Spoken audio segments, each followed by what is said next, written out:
one of the biggest stories of the weekend, if not the biggest story of the weekend, had to do with the Phillies. And Matt Moore was pitching for the Phillies on Saturday. And he was cruising. And there was just certain times you get to watch a pitcher, and even for a guy like Matt Moore, where you're not used to seeing him cruise, he was cruising. And he was throwing a great game. And he was hitting spots on the outside corner. He was making guys flail at pitches. He was keeping hitters off balance. But the whole time you're thinking, how long is Joe Girardi going to let this go? When he started to get up there in innings, or up there in pitches, for his pitch count at least, you started to think to yourself, is he going to let him come out for the fifth? Is he going to let him come out for the sixth? And he did, and he was pitching great.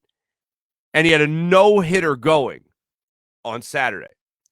And despite having that no-hitter going on Saturday, Joe Girardi took him out of the ballgame. This is what Joe had to say about it on Saturday. We'll respond to it. Listen to Joe Girardi. He's an experienced guy that's won a lot of big games, and he knows how to pitch. And God, today he was outstanding. And I hated to take him out. You know, I think he threw 52 about 9 or 10 days ago, and we just felt like we couldn't push him any further. But I mean, he was brilliant today. No. I mean, I love the way he was throwing the ball, and they were in a tough part of the order. You know, there were a couple walks that he had in that part of the order. You know, if the circumstances are a little bit different and he's more built up, you know, as well he was throwing the baseball. I mean, you know, you maybe go a little further with it. I went down and talked to him, and I just said, I hate to do this to you. And he's like, I get it. I understand. And I just said, you know, we need you to make another start. I can't hurt you. So, you know, you'd feel pretty good about him giving you 85 to 90 the next time. I thought his changeup, I thought his curveball was a big weapon too. One of the things that just jumped out to me was, again, just the control that he had, that he was in that kind of cruise control type of state of mind where he had ultimate clarity or whatever you want to call it. That was the best you've seen him pitch all year for the Phillies. And if you would have told me going into the series that Zach Wheeler was going to get hit and Aaron Nola was going to get hit and Matt Moore was going to be your guy in this series, I would have said you were crazy. That's the game of baseball. So after the sixth inning, after 76 pitches, Joe Girardi walked over to him, as you just heard him say, I'm taking you out. And Matt Moore's mentality was, hey, I get it, I understand. I don't know how the hell that's your mentality to start. Maybe you know you're done. Maybe you know your body well enough to know that the next couple of pitches could be it for you, and you might have to shut it down after that for a couple of weeks, which is obviously something the Phillies can't really afford to do when it comes to any starting pitcher right now on this lineup, on this rotation. But it's, when are you going to get that again from Matt Moore anyway? I mean, you're gonna end up having a bullpen game down the line anyway with Matt Moore. It's not like Matt Moore has another one of these in his pocket. And if he does, good for him. And you know what? Good for Joe Girardi for knowing that. But I can't in any way justify taking out a pitcher when you have at least maybe one more inning to give. If you're Matt Moore, when are you going to be in that position again to be cruising through 6 innings of work, 76 pitches at that point? How do you not at least argue for one more inning? Let me see where I go with this next one. And then if he gets in trouble, then you take him out. Or if he starts to get really tired, then you take him out. Not going out for the 7th inning to at least give him a shot at it is just crazy to me.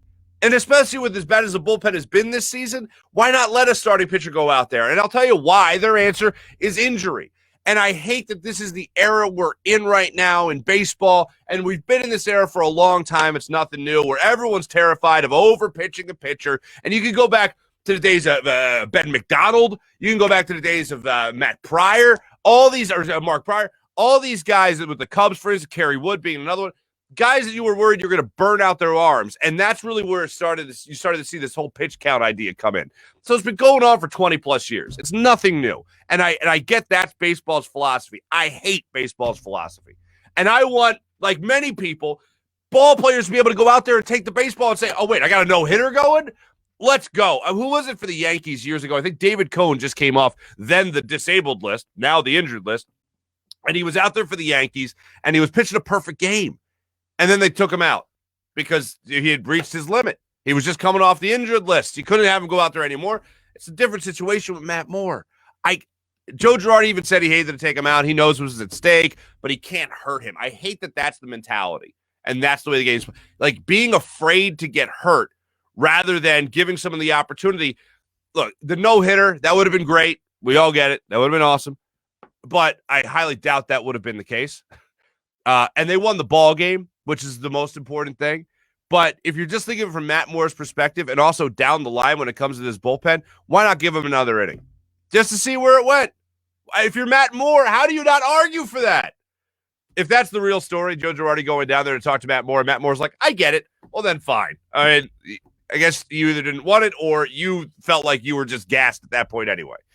I think everyone there obviously would have loved to see the no-hitter. I think Matt Moore would have loved to have gotten a no-hitter. And I also would have loved to maybe spell Hector Neris, who wasn't so sharp the following day, yesterday, as really nobody on the Phillies was pretty sharp yesterday at all. I hate the mentality is you have history in the making, and in the back of your mind, you're going, when should I take him out, even though he's pitching really well? I hate that mentality. And it's way too much in baseball right now. I despise it.